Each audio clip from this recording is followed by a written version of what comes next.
बल्कि लालच और सत्ता के शतरंज का भी है। पहले तक तो यह बातें कानाफूसी में सुनी जाती थीं कि इजराइल की महत्वाकांक्षा बस गाजा, वेस्ट बैंक या लेबनान तक सिमटी है, लेकिन अब जो कागज और बयान सामने आ रहे हैं वे इशारा करते हैं कि ग्रेटर इजराइल का यह खेल कई देशों में फैल चुका है।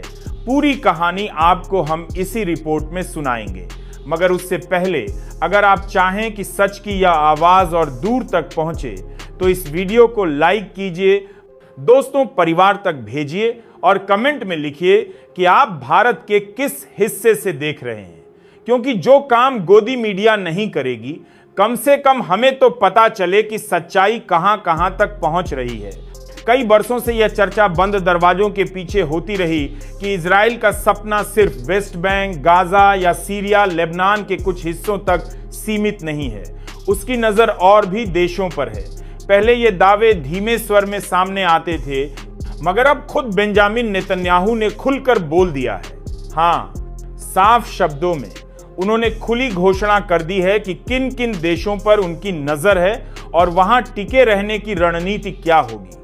यह बयान ऐसे वक्त में आया है जब दुनिया का बड़ा हिस्सा इजराइल के खिलाफ खड़ा है और कई मुल्क फिलिस्तीन को मान्यता देने का ऐलान कर चुके हैं। हालांकि कुछ मध्य पूर्वी देशों को छोड़ दें तो बाकी अब भी चुप्पी साधे हुए हैं और शायद यही वो देश हैं जिन पर अब इजराइल की निगाहें टिक चुकी हैं। ये कोई छुपी साजिश नहीं रह गई, बल्कि खुला इरादा है। सवाल यह भी उठ रहा है कि क्या अगले 24 से 48 घंटों में इजराइल पर कोई बड़ा वार हो सकता है, क्योंकि जिन देशों के नाम आ रहे हैं वे वही हैं जिन्होंने हाल ही में ईरान के मिसाइल हमलों को रोकने में इजराइल की मदद की थी, और अब अटकल है कि इजराइल उन्हीं पर कब्जा करने का प्लान बना रहा है। ग्रेटर इजराइल के इस कथित प्रोजेक्ट के बारे में ब्रिटेन को लेकर भी चौंकाने वाली जानकारी सामने आई है। जब अल जजीरा के पत्रकारों के टेंट पर हमला हुआ था, उस वक्त वहां ब्रिटिश वायुसेना का एक विमान मौजूद था।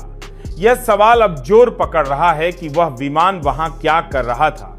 इसी बीच खबरें यह भी हैं कि खान यूनुस पर लगातार बमबारी हो रही है और गाजा के निवासियों को वहां से हटाकर कहीं और भेजने की योजना है। यहां तक कि सूडान भेजने की चर्चा भी हो रही है। आज की सबसे बड़ी खबर में इजराइल के प्रधानमंत्री बेंजामिन नेतन्याहू ने खुले तौर पर कहा है कि इजराइल एक ऐतिहासिक और आध्यात्मिक मिशन पर है। यह मिशन सिर्फ फिलिस्तीन तक सीमित नहीं, बल्कि जॉर्डन, सीरिया, लेबनान और मिस्र तक फैला हुआ है। उन्होंने साफ शब्दों में नाम गिनाए फिलिस्तीन, सीरिया, लेबनान। यही वो देश हैं जिनसे इजराइल का सीधा टकराव है।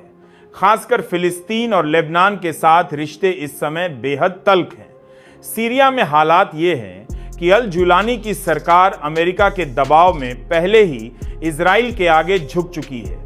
जॉर्डन सालों से इजराइल की मदद करता रहा है, जबकि मिस्र पर्दे के पीछे सौदेबाजी में लगा था।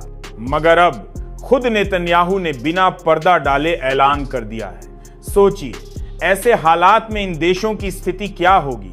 हालिया रिपोर्ट के मुताबिक इजरायली सेना ने अल अमाल मोहल्ला, खान यूनुस इलाके में भीषण हमला किया है। इससे साफ है कि कार्रवाई तेज हो रही है और इजराइल अपने मकसद से पीछे हटने वाला नहीं है। दक्षिणी गाजा के खान यूनुस इलाके पर हाल ही में हुआ जबरदस्त हमला यह दिखाता है कि हालात दिन ब दिन और गंभीर होते जा रहे हैं। अब एक ऐसी खबर की ओर बढ़ते हैं जिसने पूरी दुनिया का ध्यान अपनी ओर खींचा है। अल जजीरा के पत्रकारों की निर्मम हत्या और उनके टेंट पर हुआ हमला। इस घटना ने इजराइल को अंतर्राष्ट्रीय मंच पर रक्षात्मक स्थिति में ला खड़ा किया है।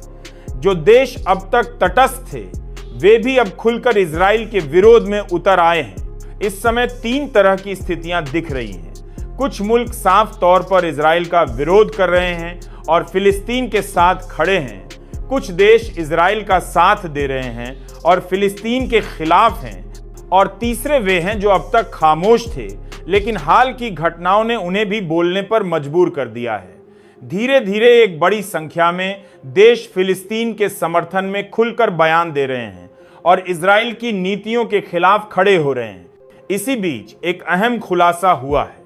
दावा किया गया कि जब अल जजीरा के पत्रकारों के टेंट पर हमला हुआ और 5 पत्रकार मारे गए, ठीक उसी वक्त गाजा के ऊपर एक ब्रिटिश स्पाई प्लेन उड़ रहा था। इस खुलासे ने ब्रिटेन की सियासत में भूचाल ला दिया है।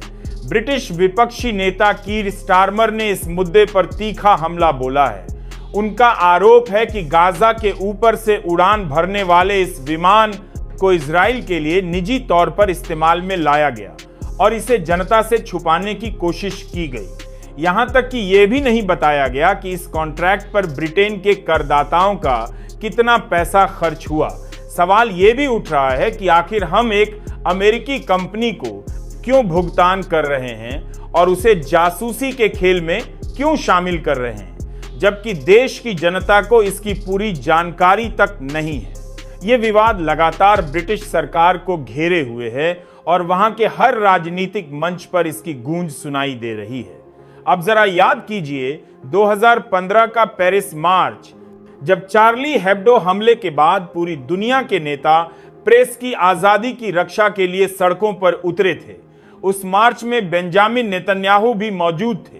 सवाल यह है कि जो नेता लोकतंत्र और अभिव्यक्ति की स्वतंत्रता का नारा लगाते हैं, वहीं आज पत्रकारों की हत्याओं के पीछे खड़े क्यों दिख रहे हैं। विडंबना यह है कि गाजा में अब तक 220 से ज्यादा पत्रकार मारे जा चुके हैं, लेकिन वैश्विक नेतृत्व की ओर से वैसी मजबूती से आवाज नहीं उठाई गई जैसी चार्ली हेब्डो के वक्त उठी थी।